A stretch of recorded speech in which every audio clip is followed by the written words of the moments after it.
Hello. തേങ്ങയുടെ വില വളരെ കൂടുതലായ സാഹചര്യത്തിൽ തേങ്ങയില്ലാതെയും കശുവണ്ടി ഉപയോഗിച്ച് ചെയ്യാൻ സാധിക്കും. കശുവണ്ടിക്ക് വില കൂടുതലാണെങ്കിലും ഒരു തേങ്ങയ്ക്ക് 50 രൂപയാണ്. ഒരു തേങ്ങ വെച്ച് ഒന്നോ രണ്ടോ കറികളല്ലേ വെക്കാൻ സാധിക്കുള്ളൂ. എന്നാൽ 50 രൂപയുടെ കശുവണ്ടി കൊണ്ട് ഒരാഴ്ച ഉപയോഗിക്കാൻ പറ്റും. ഇത് നല്ലതുപോലെ കഴുകി 1-2 മണിക്കൂർ കുതിർത്തതിന് ശേഷം നല്ലതുപോലെ പേസ്റ്റാക്കി അരച്ചെടുക്കണം. എന്നിട്ട് ഐസ് ട്രേയിൽ ഒഴിച്ച് ഫ്രീസറിൽ സൂക്ഷിക്കാം. ആവശ്യമുള്ളപ്പോൾ ഓരോ ക്യൂബ് എടുത്ത് കറിയിലിട്ട് കൊടുത്താൽ മതി. ഞാൻ 2 കറിക്കുള്ളത് മാത്രമേ അരച്ചെടുക്കുന്നുള്ളൂ. അതുകൊണ്ട് തന്നെ ഐസ് ട്രേയിലേക്ക് മാറ്റുന്നില്ല.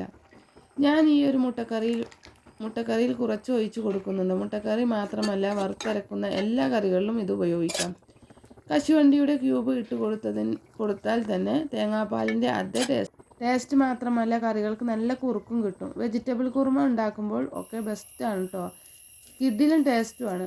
മീൻ കറിയൊക്കെ ഇതുപോലെ ഒന്ന് ചെയ്ത് നോക്കൂ. കിഡിലനാണ്. മീൻ കറി വെക്കുമ്പോൾ ഉലുവ, കടുക്, വലിയ ജീരകം ഇവ പൊട്ടിച്ച് വെളുത്തുള്ളി ഇഞ്ചി ചതച്ചത് ചേർത്ത് മൂത്ത് വരുമ്പോൾ കശുവണ്ടി അരച്ചത് കൂടെ ചേർത്ത് മസാലപ്പൊടികളൊക്കെ ഇട്ട് പുളിവെള്ളം കൂടെ ചേർത്ത് തിളച്ചതിന് ശേഷം മീൻ ഇട്ട് കൊടുത്ത് തിളപ്പിച്ചെടുക്കാം. തേങ്ങാപ്പാൽ ചേർത്ത മീൻകറിയുടെ അതേ ടേസ്റ്റിൽ കിട്ടും.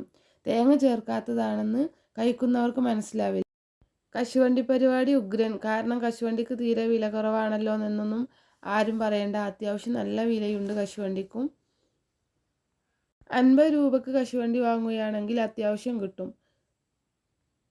അത് അരച്ച് ക്യൂബ്സാക്കി വെച്ചാൽ നമുക്ക് ഒരാഴ്ചത്തോളം കേടുകൂടാതെ തന്നെ എല്ലാ കറികളിലും യൂസ് ചെയ്യാൻ സാധിക്കും.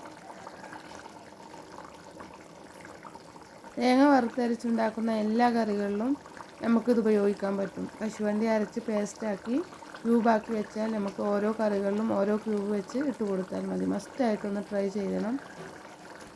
ഈ വീഡിയോ നിങ്ങൾക്ക് ഇഷ്ടമായാൽ ചാനൽ സപ്പോർട്ട് ചെയ്യണം. പുതിയൊരു വീഡിയോയുമായി വീണ്ടും കാണാം. Thanks for watching.